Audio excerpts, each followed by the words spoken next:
It is Turning Tool Tuesday, and for the last 2 weeks we've been running a giveaway. Axminster tools and woodcut tools in New Zealand were kind enough to gift us for this giveaway a Tru-Grind sharpening system. So everybody that commented or tagged somebody in the post about that, thank you very much. We had, let me have a look at my stats here, 271 entries altogether. So this is my Tru-Grind jig. I could show you the base slide, but I can't because that's in the workshop. It was so nice talking to Richard Finley the last time I did a live that I would talk to somebody else today, Jubal Prevatte, who lives down in Worthing on the south coast, but is originally from Portland, Oregon. So the reason I wanted to talk to Jubal was because I was really interested. He always posts really interesting posts, sometimes very philosophical, about turning and the nature of turning and the nature of creativity. The Turning Tool Tuesday hashtag is about getting people talking to each other, and I've discovered so many new woodturners that I didn't know about through the hashtag, so it's been lovely, and it'd be nice to talk to more of you. That's better. Hey. Hey. Yeah, but there's a guy up in Scotland who won it called David Dawson, so he will get the Tru-Grind system. What kind of way do you sharpen your tools? Well, any way possible. So here, I'll take this out for a second. I'll show you my, so that's my, I have this, just my, regular grinder and the one-way Wolverine system. This is, I use the platform for all my flat stuff, and I don't go for specific, let me see if I can get this back now. I don't go for specific angles. I just, Sharp is what you go for. There. Yeah. So long as you're not overly. Exactly. Yeah, it's kind of the Dave Dalby and Steve Jones have kind of taken their track. On my bowl gouges, I use the tool and similar to what you use, I think, and sharpen those, just because it's so easy to go wrong by hand. It's easy to wander away, and then you think, hang on, this shape is weird.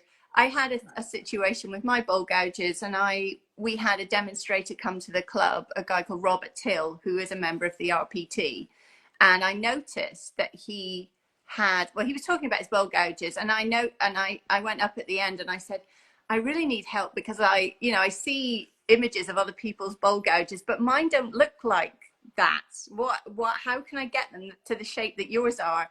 And he actually has one of these. So he told me the exact settings. Right. So I came home and I changed, because I'd been using the wrong hole. So I was never going to get the shape that I wanted. And he said, no, don't use hole, whatever it was, like hole 4, use hole 1. Yeah. And okay. So, I mean, the instructions are not super specific, but it's worth sort of like playing around with it to get the shape you want. Well, it is. And I've definitely gone the way of, I went on a big rant months back when I went to the American, the AEW conference symposium in Portland, about just the tendency to become technicians in what we do. And that's not what I want to be. I don't want to be a technician. I want to have skills and I want to create, but I don't want to be tied into what I should do in any way, really. So, and I've kind of always, with my bowl gouges, I have my setting that this is what I set it to at one point, trying to find one just by eye and where is the thing. And I just use that. I don't move it. I don't change the setting on this ever. I will eyeball how deeply I set it. I've got a standard on my thing that I set my bowl gouges this far, but then I've got like a bottom gouge and I kind of put it in a little bit.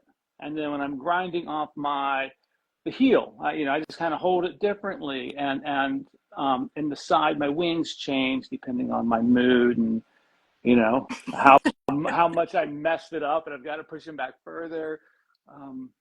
So I don't, so knocking stuff down. So if we look at, like, here's here's that. So my oldest one that I have is this one here. And you can see there's not much flute left in it. But I've got a pretty, I don't think that's visible. I've got a pretty deep wing on that, and it has been further, and it comes back out. And then my workhorse is it's the 3/4, and that one is not quite so swept back, but I don't think it matters in some Yeah, but sense. It's like whatever. you say that, but that you're at a level where you have some degree of control over the tool. I think for absolute beginners, who are the people that I deal with all the time, Right. they really care, and they really want to know, because they're so unsure of what they're doing. They have Exactly. no technique. They want to pin down they want all the facts to kind of pin it down, so when things go wrong, they know they did everything they could. Or like when things don't turn out the way they want, at least they think, well, I did the technique right, I had the tool was correct, so if it's gone wrong, it's my error. What's nice is when you get to a place where you are freer, and I think on the journey as a woodturner, Yes. when you get to that where you can start not worrying about this, every little angle, and not worrying about every little setup, that's when you're free, and that's when it becomes enjoyable, and you get into that flow state and just enjoy it. And I'm 90% there with you on that. I think that yes, there is a point where one, like everything, you need to know certain skills, you need to know certain things, because creation is more expansive when it's bounded. So within these realms of things, so this is kind of where, and it's nice to start out with, which is why I use the jig, is because my first bowl gouge I went through in like 6 months. It was down to nothing because I was trying to freehand it all the time, and more and more and more and more, and so I kind of said, okay, I'm going to get a jig and do it. And so I do that because it's quick and easy, and I can do such a quick, my final cut. Ooh, it's kind of sharp, but just throw it on there in 2 passes, zip, and I'm back on the thing. So I know it's, and there is a muscle memory in the movements where, I push my tailstock to the end of my lathe, and I'm standing at the bottom of it, and the edge of the heel of the butt of the gouge sits in my hip, and the way I move, it's this huge. So if the bevel changes, I've got to kind of reset myself and find it. So there's all that goes into having the exact same thing over and over again. And I'm by no means a teacher, so because I've never taken a lesson. I'm completely self-taught. I was like, and that's just the person that I am. I grew up in the wood. I grew up doing woodwork, and I grew up touching wood my entire life. So it's just another thing, and I'll figure out my way through it. The things that I took most importantly was finding where my bevel is, and what that bevel is ground at is less important than knowing how that's contacting. And so once I really understood that, then you can hand me anything and I'll say, okay. And yes, there is a basic point where you need to learn the basics, so you can move up and get to the point where you can do that. Yeah, but I'm just not that person. That's the pain. I mean, every skill, to broaden it out, every creative skill, or any skill of any kind, yeah, you go through that phase of frustration, but you've just got to get through it. It's like a sport as well. Exactly. You've got to get through. And I have lots and lots of people who come to me who've never turned before, and I just keep saying, it's like anything, you might be quite good to start with. It's like some people have beginner's luck, and they're like, wow, this is great, I'm really good. I say, well, yeah, but if you carry on, you will probably get worse. Right. And then you will get better, and then you will have days where you go in the workshop and you'll think, God, what am I doing? I'm terrible. Well, and then the next day we all have those days. Great, yeah. So you don't know why, but you have. I kind of say to people, it's a bit like a golf game, over your handicap, whatever. If with consistency and with practice, your handicap comes down, your ability to execute what you want to execute becomes better. I remember when I started, like the first couple of years, I would go into the workshop with a kind of idea of what I wanted to make, but I'm not a massive planner. And then I would come back with something and go, well, okay, this was kind of 50% the wood and 50% me. And this is, you know, between us, this is what happened. But Right. now I can actually have an idea. I can do a drawing. I can go and I can make it, and it won't be different. It'll be my vision will be in the wood, but it's gaining that control. That's the journey, isn't it? And all of this technical stuff helps you, It but it's just does. practice. It's just Well, practice. And like I said, muscle memory, it just is. practice muscle memory. I liken it to when I talk to people who are when I'm people. Oh, how do you? What I liken it to Jack Kerouac, because you read on the road and you're like, oh, that's just flow of consciousness. I can write that, and no, you can't. He wrote, he learned, you know, he worked as a journalist, whatever. So he knew how to write, and he knew all that stuff, and then he went his way.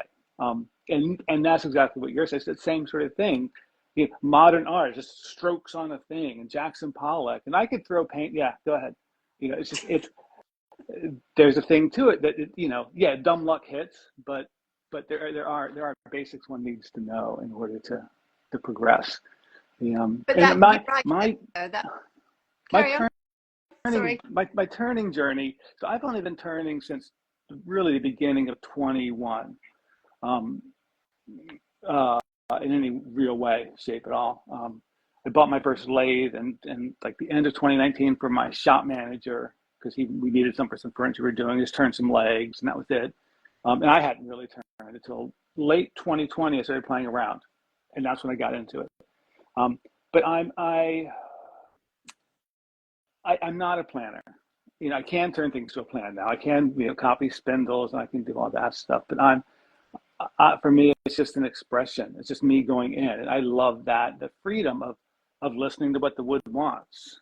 You know, when I throw a log on there, I kind of know what I want to do. I know which direction I want to go. And some things, yeah, you'll turn this into a bowl or whatever. But once I'm cutting, then I can listen to it and go where it wants to go. Because most of the time it's all right. But sometimes if people say, oh, I've been fighting this all day.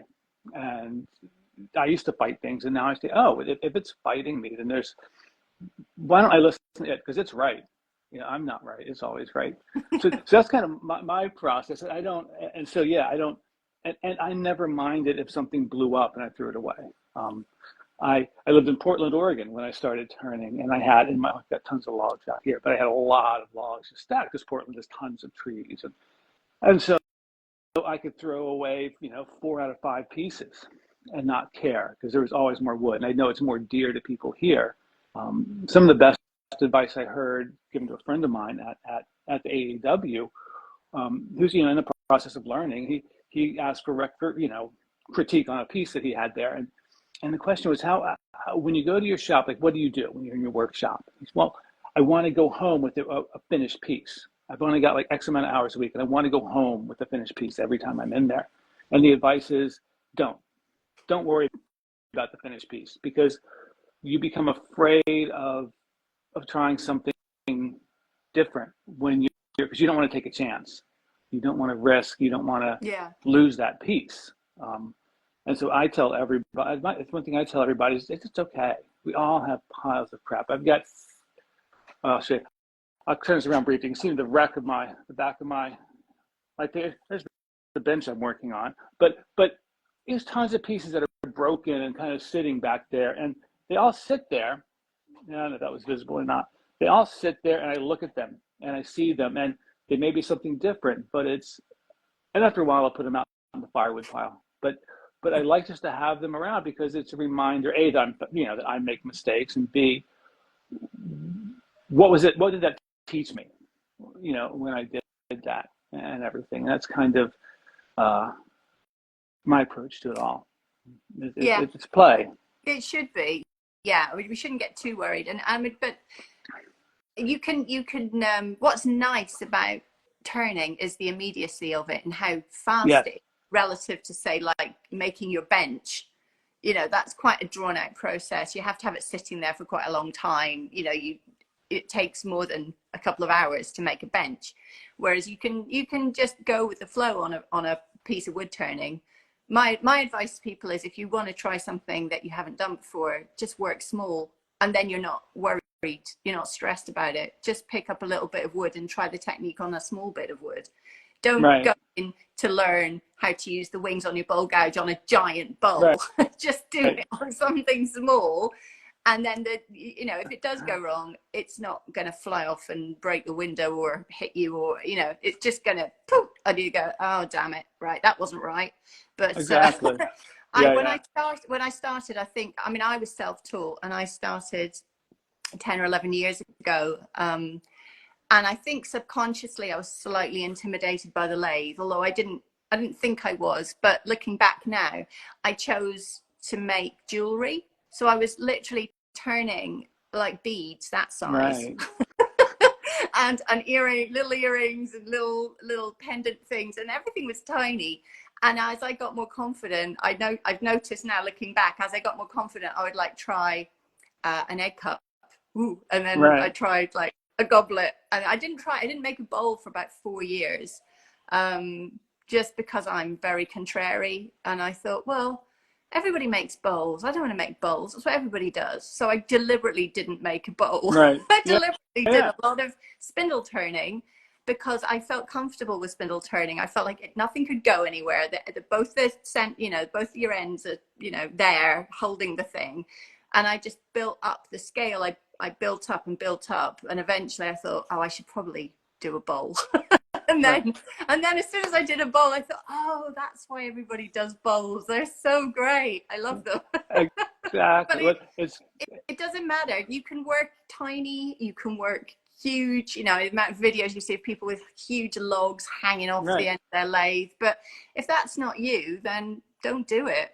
Just do what you're comfortable with. Don't make huge things. Well, see, that's my it's funny, part of my advice to people is also, like, get out of what you're comfortable with. Like, once you know the basics and you feel like that, like I'm not happy really if I'm not a little bit frightened by what I'm doing. I want that. I went through 5 lathes in the first year and a half of turning. Because I first had this little one, and we could do small legs, and I just wasn't big enough. So I got an old bigger one, and it was great until it was like a 14-inch throw. And that wasn't enough. And I was like, I needed bigger until, like, my last lathe in the US was a Laguna, the 2436 with an extension on it, and I could lower the bed, and I could turn anything up to about 40 inches, I think, in diameter. So that was my push immediately, was how big can I, that's your personality. Obviously, that's your personality. It is.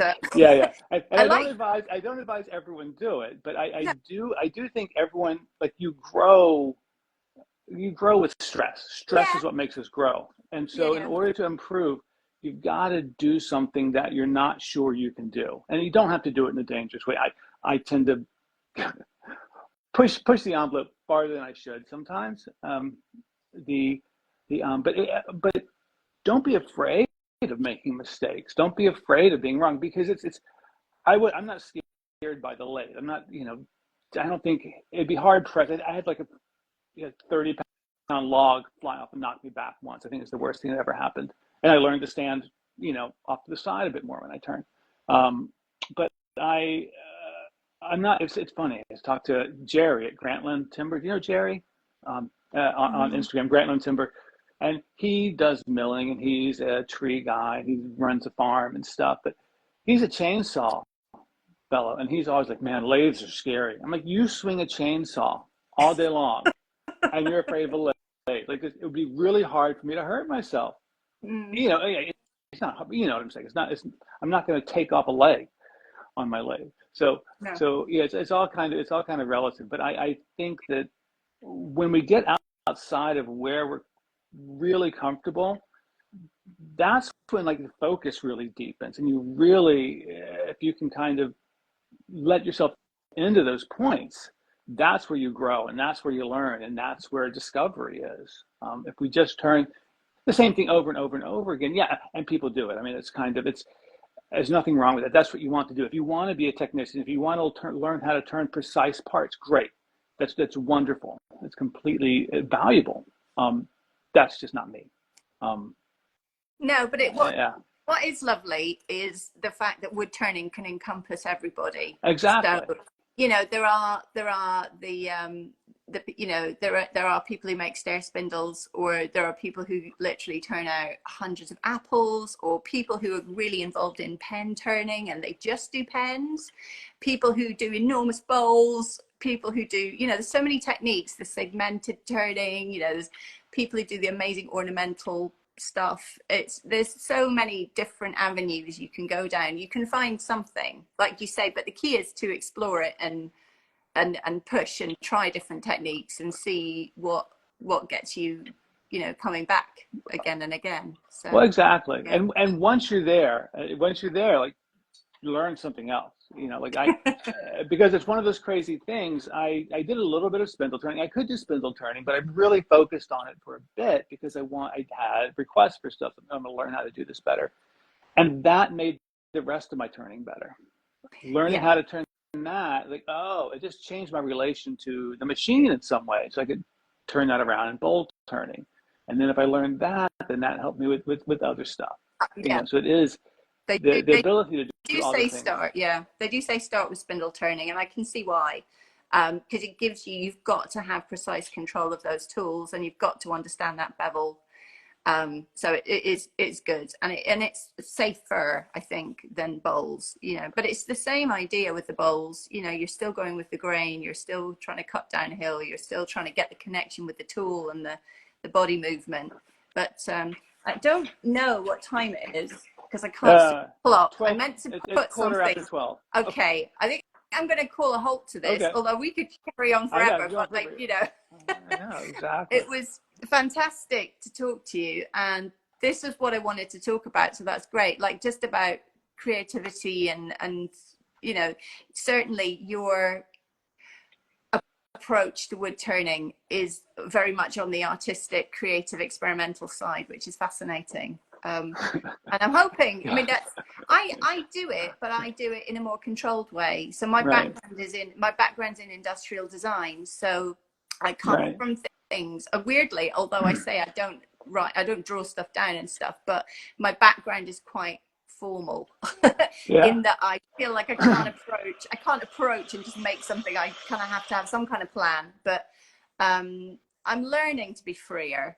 I think I felt early on that I wasn't an artist, so I couldn't just do that kind of stuff. I had to have a purpose to my pieces, and as I get more confident, I'm moving away from that, and it's just more about self-expression. And you know, the wood, it's more about, like you say, the wood telling you what it wants to do. But it's taken a while for that confidence to come, and I think that comes off the back of building the solid technique. So we've kind of come full circle with our conversation. Exactly, and that's the thing. Like, yeah, I definitely think people should learn. There are basics you need to learn in order to turn. Like, there are very basics.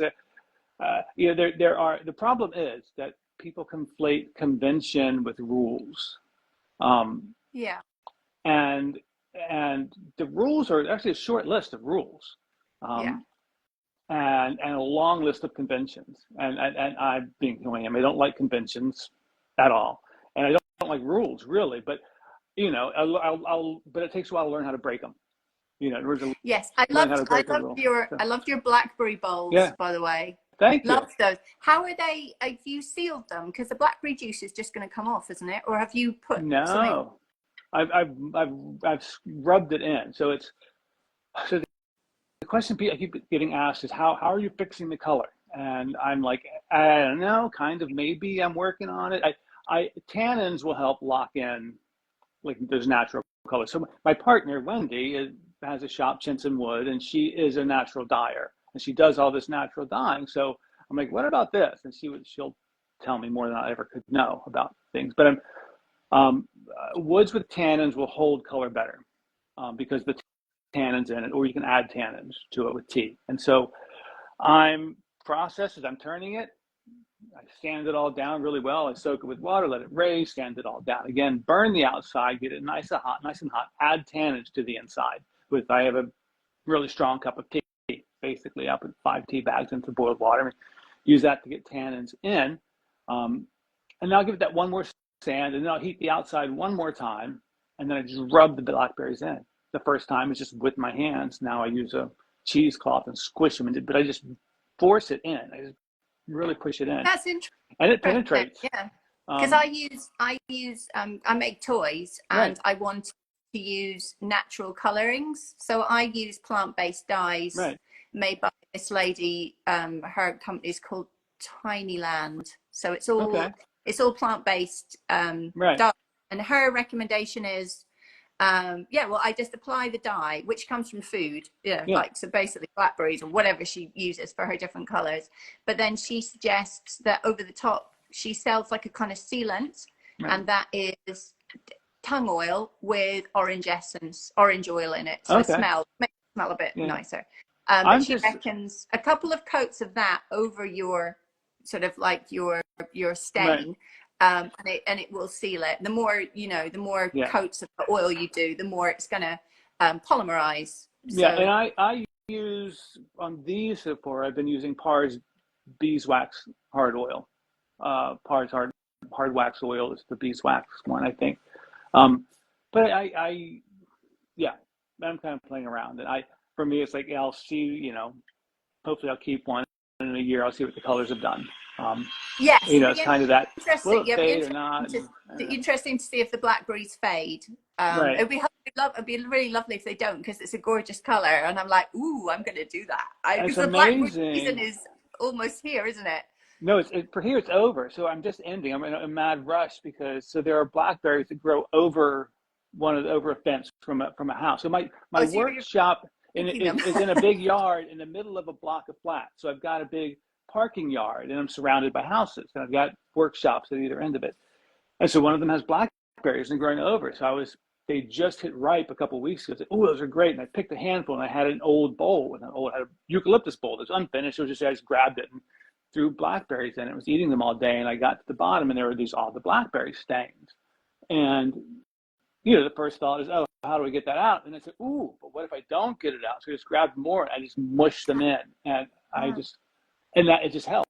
And it was really, so that's kind of how my process with it is. And so then, once it's dry again the second time, I just rub in oil and let that sit. And I'll do several coats of that and keep it sealed.